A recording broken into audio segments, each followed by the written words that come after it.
Damai sejahtera di dalam Allah Bapa, pertolongan Tuhan kita Yesus Kristus, dan tuntunan Roh Kudus memenuhi kita pada hari ini, Sabtu 14 Februari 2026. Para pendengar Renungan Oasis Fajar, mari kita berdoa.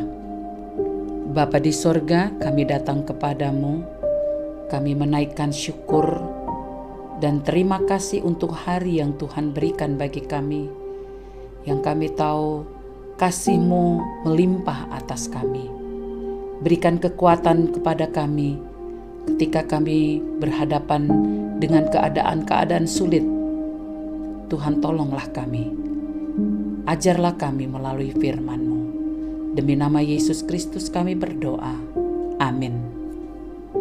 Para pendengar Renungan Oasis Fajar, pembacaan Alkitab kita terdapat dalam 1 Korintus 1 ayat 13 hingga 17. Adakah Kristus terbagi-bagi? Adakah Paulus disalibkan karena kamu? Atau adakah kamu dibaptis dalam nama Paulus? Aku mengucap syukur bahwa tidak ada seorang pun juga di antara kamu yang aku baptis selain Krispus dan Gaius, sehingga tidak ada orang yang dapat mengatakan bahwa kamu dibaptis dalam namaku. Juga keluarga Stefanus, aku yang membaptisnya. Kecuali mereka, aku tidak tahu. Entahkah ada lagi orang yang aku baptis.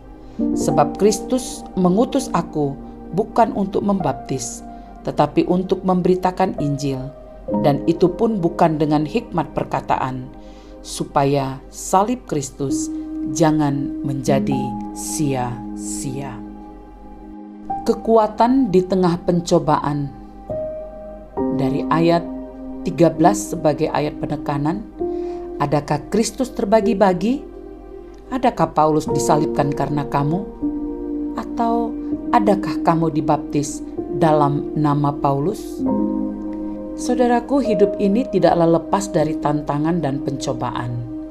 Bentuknya bermacam-macam. Bisa masalah keuangan, kesehatan, kesulitan dalam mendidik anak, atau bahkan konflik internal dalam keluarga. Ketika menghadapi masalah, mungkin kita merasa seperti terombang-ambing, lemah, dan sulit menemukan pegangan. Surat Paulus kepada jemaat di Korintus yang mengalami perpecahan memberikan pelajaran penting tentang menemukan kekuatan sejati di tengah badai kehidupan.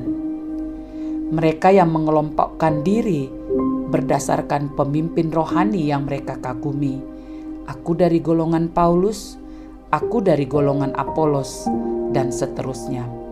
Namun Paulus menegur keras sikap ini dengan pertanyaan yang menusuk hati.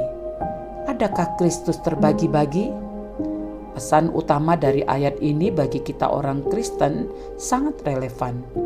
Kekuatan kita di tengah pencobaan tidak terletak pada manusia, harta, atau kemampuan, melainkan hanya pada Yesus Kristus yang adalah satu-satunya pusat pandangan kita.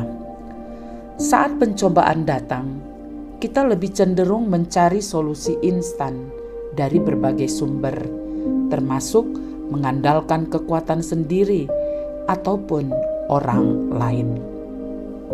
Dalam hal ini, Paulus mengingatkan kita bahwa hanya Kristuslah pusat iman dan sumber kekuatan kita sesuai prinsip Alkitabiah.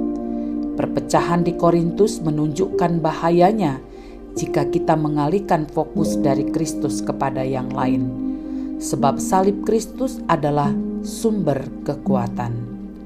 Paulus berkata, adakah Paulus disalibkan karena kamu? Kata-kata ini menunjukkan bahwa hanya ada satu pribadi yang rela mati untuk menebus dosa dan memberikan kita hidup yang kekal, yaitu Yesus Kristus. Kekuatan terjadi bukan karena kita hebat, tetapi karena pengorbanannya yang sempurna.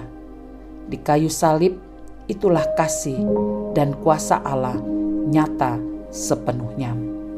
Penegasan, libatkan Kristus dalam setiap keputusan, saling mengingatkan, hindari perpecahan dan perselisihan yang tidak perlu. Fokuskan energi keluarga untuk saling mendukung dan bertumbuh dalam kasih Kristus yang adalah yang terbesar di antara iman dan pengharapan. Mari kita berdoa. Tuhan Yesus Kristus, terima kasih Engkau adalah sumber kekuatan dan pengharapan kami satu-satunya. Ampuni kami jika seringkali kami mengandalkan kekuatan sendiri atau mencari solusi di luar Engkau saat pencobaan datang. Tolonglah kami untuk tetap bersatu dan selalu berpegang teguh pada janji-Mu. Berikan kami hikmat-Mu. Demi nama Yesus. Amin. Para pendengar Renungan Oasis Fajar, demikianlah uraian firman Tuhan. Kasih Kristus akan memberikan kekuatan kepada kita untuk menghadapi hidup ini. Dalam nama Yesus, diberkatilah kita semua. Amin.